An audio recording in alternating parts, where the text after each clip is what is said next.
For as long as we've been human, we've gathered around a fire, for warmth, for safety, for a sense of community. Well, here in the 21st century, that fire, it's gone digital. We're all gathering around the glow of our screens, and we're looking for the exact same things: connection, belonging. But just like any fire, right? This digital campfire can give us comfort, or it can spread and just burn everything down. This quote from Sherry Turkle at MIT, man, it just perfectly captures the strange pull that brings us online. It's this deep, deep tension inside us. We are so hungry for connection, but we're also terrified of the vulnerability that real, face-to-face intimacy takes. And technology, it seems to offer the perfect out. All of the connection with none of the risk. So what is it about this digital glow that's so magnetic? Why do we spend so much of our lives drawn to these online spaces, from the old-school internet forums all the way to the huge Discord communities we have today? Let's get into it.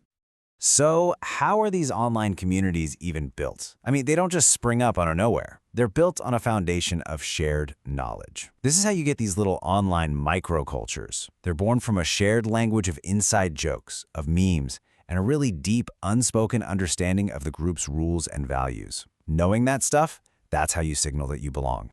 And this right here, this really gets to the heart of why it's so appealing. Online spaces give us this powerful feeling of companionship, of being part of a tribe, but they shield us from all the messy, demanding, and sometimes painful work of real-world friendships. We can feel connected, but keep a safe distance, managing our interactions to keep the risk low. But we all know what happens when you leave a campfire untended. It can turn into a wildfire fast. That amazing feeling of safety and belonging can go sour, and these places of connection can become arenas for conflict. So how does a warm gathering turn into a raging blaze? Well, a lot of the time it starts with this. The United Nations calls it dangerous speech. And we're not just talking about offensive comments here. We're talking about any kind of communication that genuinely makes violence against another group more likely.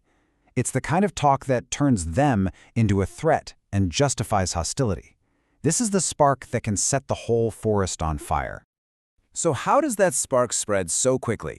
There's a process called group polarization that kind of gives us a map. And the core idea is really simple. When people who already agree with each other only talk to each other, their views don't just stay the same. They actually get more extreme.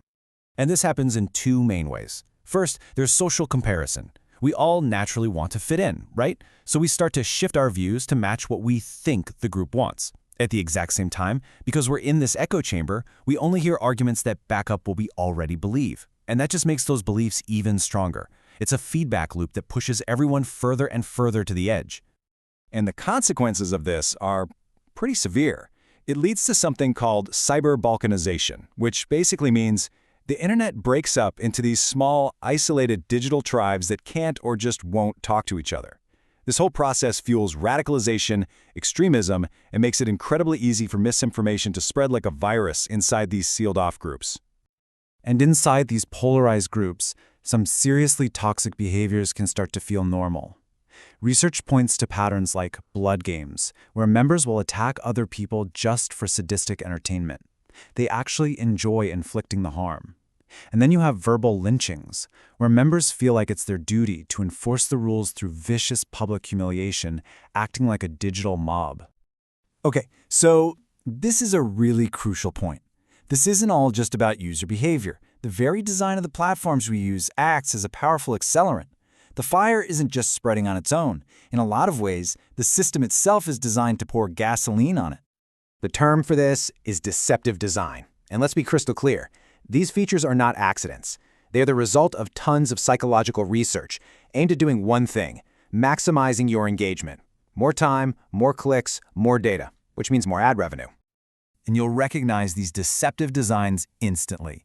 There's the limitless scroll that just keeps you swiping forever, the constant notifications that are always pulling you back in, the algorithms that learn to feed you more and more shocking content just to keep your eyeballs glued to the screen.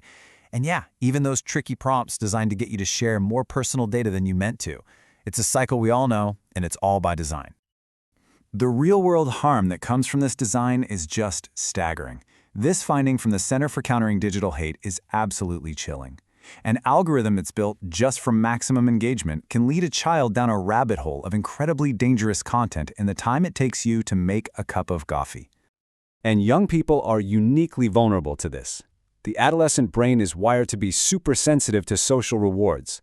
A like isn't just a number, it's a little dopamine hit that lights up the brain's reward centers. The platforms have essentially weaponized peer validation, creating a system that can be unbelievably addictive, especially for developing minds. So yeah, the situation can feel pretty bleak. We've got our own psychology pushing us apart and technology that's profiting from it. But, and this is so important, we are not helpless. We're the ones gathered around the fire, and we have the power to tend it. So what can we actually do? On a personal level, we can change how we interact. This isn't about winning arguments, it's about having better conversations. Simple things like active listening, really hearing someone out, or using I statements instead of the accusatory you statements can totally de-escalate tension. And maybe the most important one, knowing when to walk away. Not every fight is worth fighting.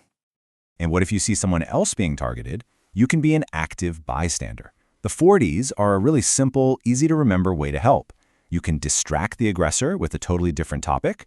You can delegate by reporting the behavior or getting others involved. You can delay by checking in with the victim after it's over to offer support. Or, if you feel safe, you can intervene directly. The point is, you have options.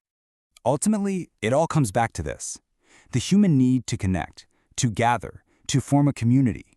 That's not going anywhere. It's just part of who we are. We're always going to seek out the fire. So the real question we have to ask ourselves isn't if we should gather online, but how we can do it better.